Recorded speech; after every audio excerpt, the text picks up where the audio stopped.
summer retreat for Sarajevo. Like Mammoth Lakes would be for Los Angeles. Yes, but you don't see any animals. And oftentimes the fencing, away from the house at least, has broken down, has not been repaired. Like right here, it doesn't really enclose anything. And also there's a pretty good percentage of buildings that look uncompleted, empty, or abandoned.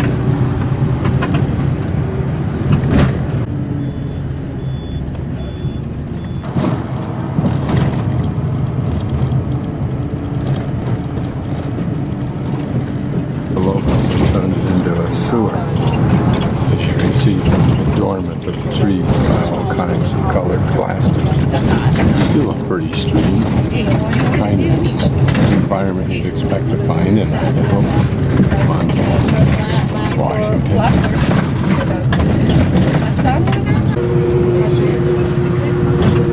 More livestock here than we've seen or I've seen earlier.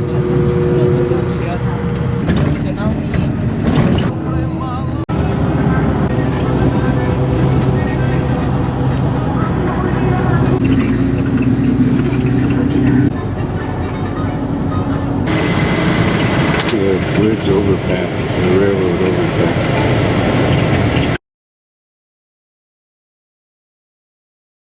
I'm guessing this is the Belgrade railroad station.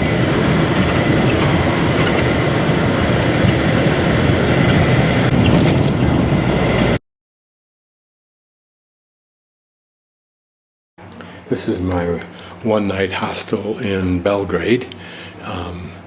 And it's a very nice hostel, were it not for the fact that you have to walk up for the 5th floor and then walk up another floor. But he carried my bag, so that made it easier.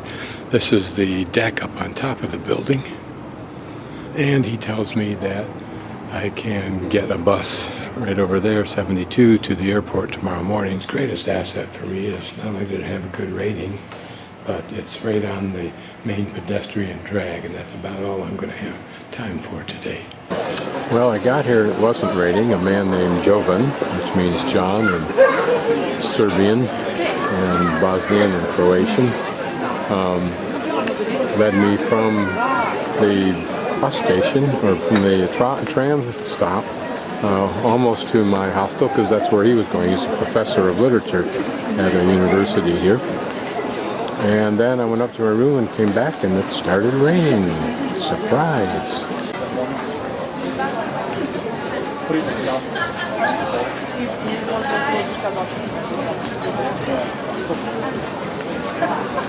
My first and only meal, perhaps, in Serbia and in Belgrade, in this trip and in my life. Penne with cheese and mushrooms. Off tram 2 from the bus stop from Sarajevo down there, and then Jovan and I walked up here, and this is my street. Whatever it is, can't pronounce it anyway, K-N-E-Z and then a second word. This is a long pedestrian road. And then here we're going to go into the park, which also is the site of the fortress. So first, of course, the gauntlet of souvenirs, etc., etc. And there's a great overlook for the river. I just can't remember in which direction it was. We'll walk around all. I think that may be a bathroom there. I'm watching to see if that old man does something that looks bathroomy like. Yes.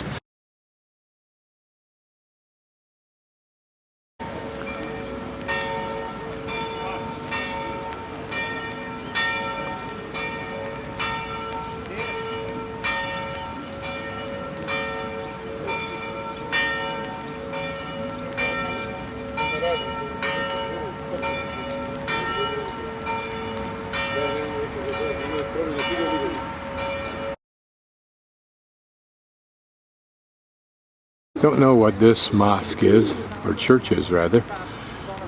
Shouldn't see mosques in Serbia. You should see mainly, if not only, Christian Orthodox churches. And I probably won't get to see this one if it's still extant.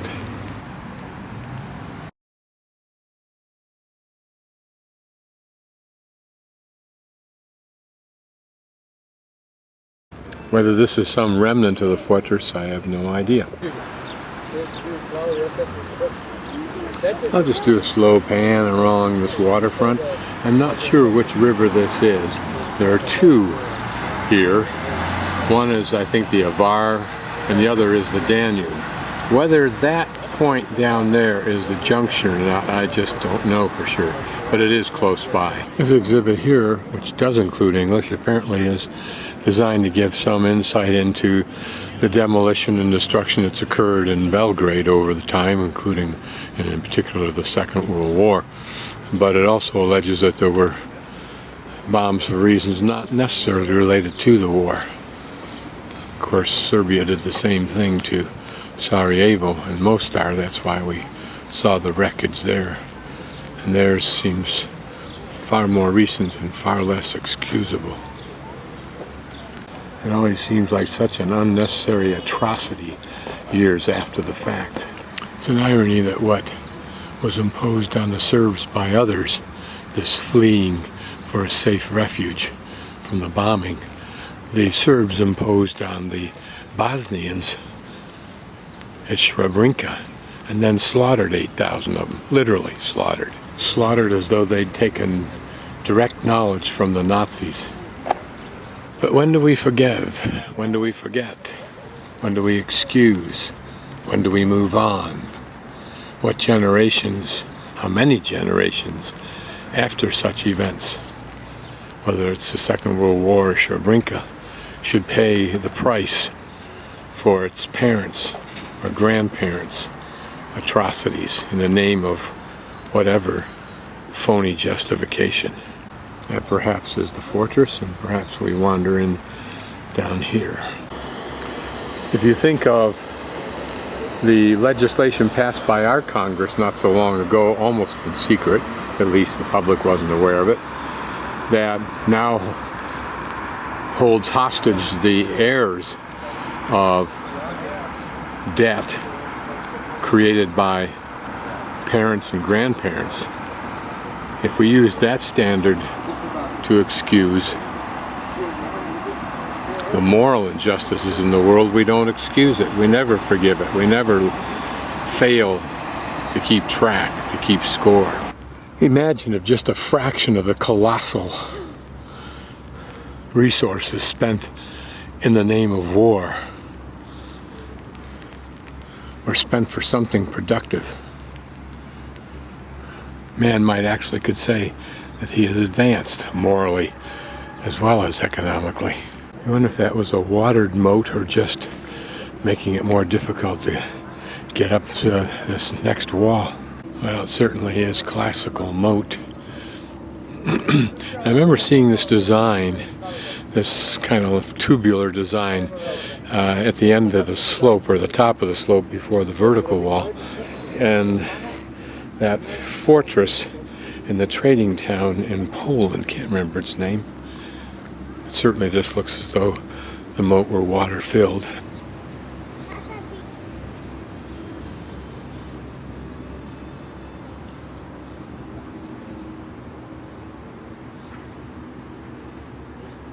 Just a series of walls, it looks like, defensive walls. Nice big metal sheathed doors. There appear to be rooms behind here. Certainly for those guarding it, I would assume. This may be the junction of the two rivers. If so, I think the one straight ahead of us is the Danube, even though this one is much larger, but I'm not really confident. Fortunately, a fort now becomes a park. Now, since I'm finding rivers everywhere, there's another really big one over there. That may be the Danube. What we looked at may just be a spur that angles off to the left as we're looking and comes down through this channel. This I found interesting just because of the shape of that opening there. I'm sure it must be, well, I would think it was Muslim, but I'm not sure, since this is a Christian Orthodox area. Notice down below, stretching out quite a distance, it's through this park-like area below us are more walls that appear to create more of a difficulty for troops coming in. And that tower there, you'd certainly hate to be stationed there if you're defending against land troops. Here in large, no doubt restored section of the wall and a major tower at an entry gate. Have to spend some time contemplating this to figure it out. I wonder what these tall, rectangular, solid spaces are on the interior of the wall, and I've seen several of them.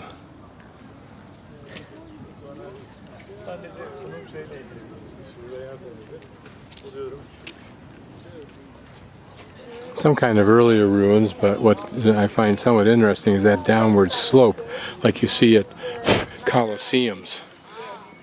And here are some of the armaments of destruction.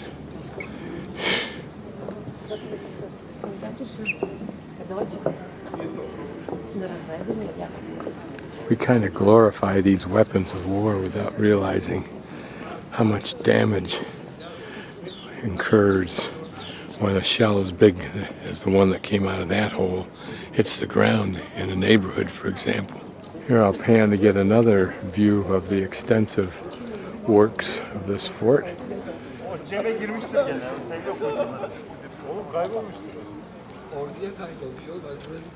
Nowhere could you go that you weren't confronted by firing ports and more walls. I wonder if this was also a castle that was occupied by a king as well as a fortress. This is apparently a tribute to the French for their participation or support during the First World War.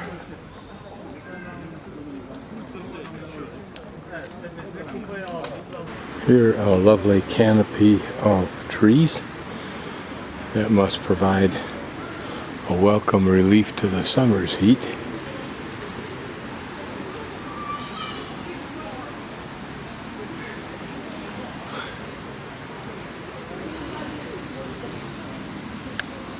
And a water feature fountain.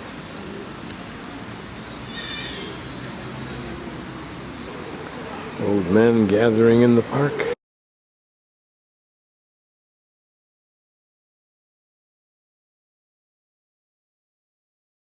The pedestrian street that we'll wander down. 19th century architecture, not old to Joven, but to me some nice and impressive. Here's some modern architecture complementing some of the older. Surrounded, in fact. Now the irony is this is what some of Sarajevo would look like had it not been allowed to deteriorate or been bombed. And way down there may be an interesting church dome, if you will, if that's what it is.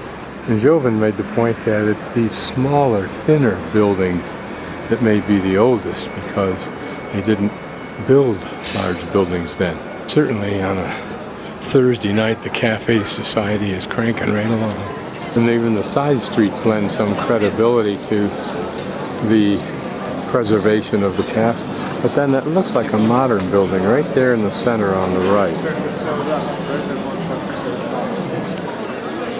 Here's somewhat sedate coloring. It'd be pretty to see it in the sunlight.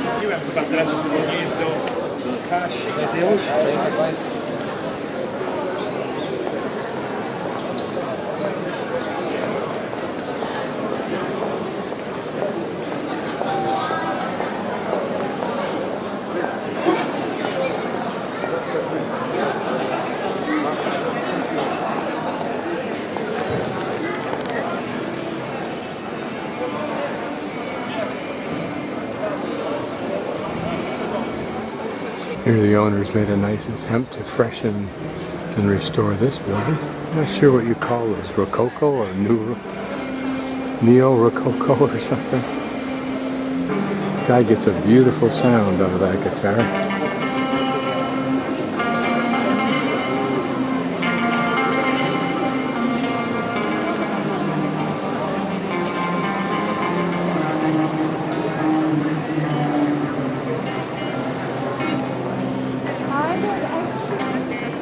The ultimate ablution fountain. Simple, modern design, juxtapositioned against some more old. I wonder if these two side by side make some kind of statement.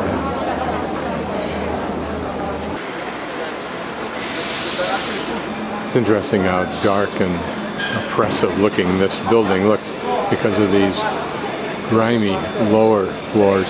And yet looking up above you can see that once it had perhaps a pretty rose-like look to it, and it uses those roll-top desk wooden shutters, which might have been pretty at one time.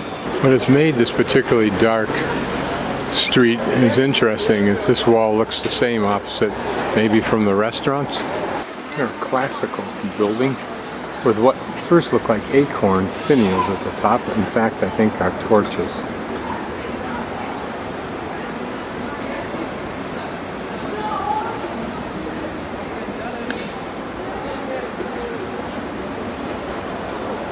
They're kind of a large intersection and a bit of a square, some kind of heroic statue.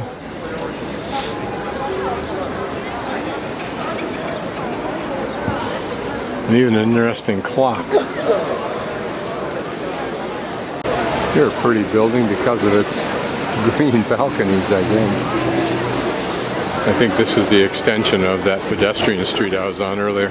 That was the kind of plane I flew from Zagreb, or from Munich to Zagreb to Sarajevo in, because it apparently controls better than jets in bad windy weather.